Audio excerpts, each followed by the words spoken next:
झारखंड में विधानसभा चुनाव को लेकर के सरगर्मी अब पूरी तरीके से तेज हो चुकी है, क्योंकि झारखंड में लगातार प्रभारी और सब प्रभारी के आने का सिलसिला, यानी कि शिवराज सिंह चौहान और हेमंता विश्व शर्मा जो कि चुनाव प्रभारी है, उनके आने का सिलसिला शुरू हो चुका है। लेकिन अगर हम बात करेंगे झारखंड की, तो झारखंड में कई सारी चीजों को यहाँ पर देखने की जरूरत है।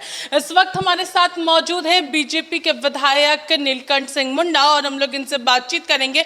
पूर्व में मंत्री भी रह चुके हैं और कई सारी चीजों को, ये झारखंड को काफी नजदीकी तौर पर इन्होंने देखा है।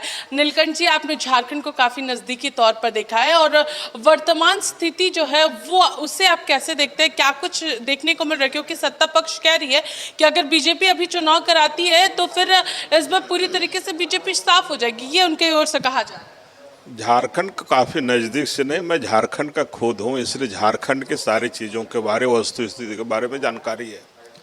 और जहाँ तक चुनाव की बात है, लोकतंत्र में 5 साल में एक बार चुनाव आती है।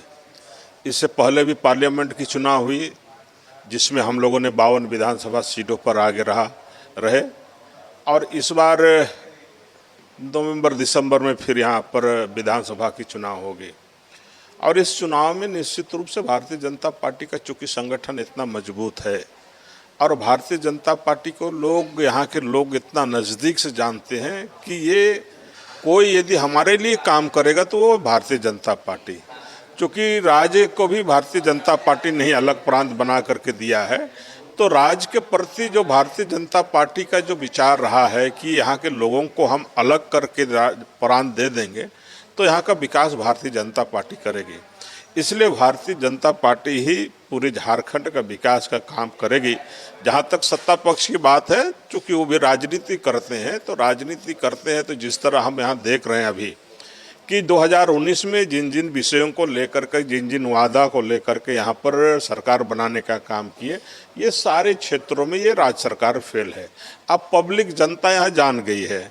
अब जब जनता जान गई है तो निश्चित रूप से यहाँ पर फिर से एक बार पुनः भारतीय जनता पार्टी को यहाँ पर इस झारखंड प्रदेश के विकास के लिए उसको काम दे, उनको बहुमत देगी और भारतीय जनता पार्टी की सरकार बनेगी। इस बार लोकसभा चुनाव की अगर बात करते हैं, लोकसभा में जिस तरीके से चीज़ें देखने को मिली, जो 5 एसटी सीटें थी वो बीजेपी के हाथ से निकल गई, तो इस बार जो विधानसभा में 28 सीटें हैं आदिवासियों की, ट्राइबल सीटें जो है, उसे इस बार आप लोग कैसे बचाएंगे? क्योंकि पिछली बार दृश्य अलग देखने को मिला था। नहीं, पिछले बार मैंने कहा जिस तरह की बहुत सा चीज़ों को लेकर के, बहुत सा, जैसे यहाँ पर ट्राइबलों के बीच में भी अफवाह फैलाई गई थी, और इस बार भी चुनाव से पूर्व कुछ अफवाह इस तरह का फैलाया गया जिससे लोग एक तरह से कहें कि वो विश्वास करने लगे। एक तो खटाखट वाली विषय को आप देख रहे हैं कि खटाखट यहाँ पर जैसे ही हमारी सरकार बनी है तो जैसे यहाँ से एमएलए एमपी चुन के जाएंगे तो खटाखट आपके में ट्रांसफ़र हो जाएगी।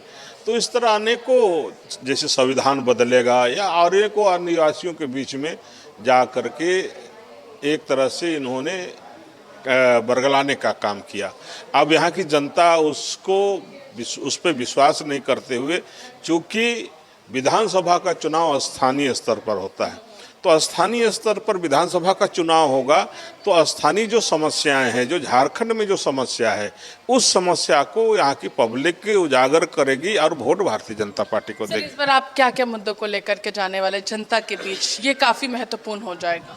देखिए, मुद्दा एक ही है और वो मुद्दा है कि इस राज्य को आज 10 साल पीछे आप ठेल दिए हैं, उस राज्य को हम एक विकसित राज्य बनाएंगे और उससे एक ही पार्टी विकसित राज्य बना सकता है, वो भारतीय जनता पार्टी।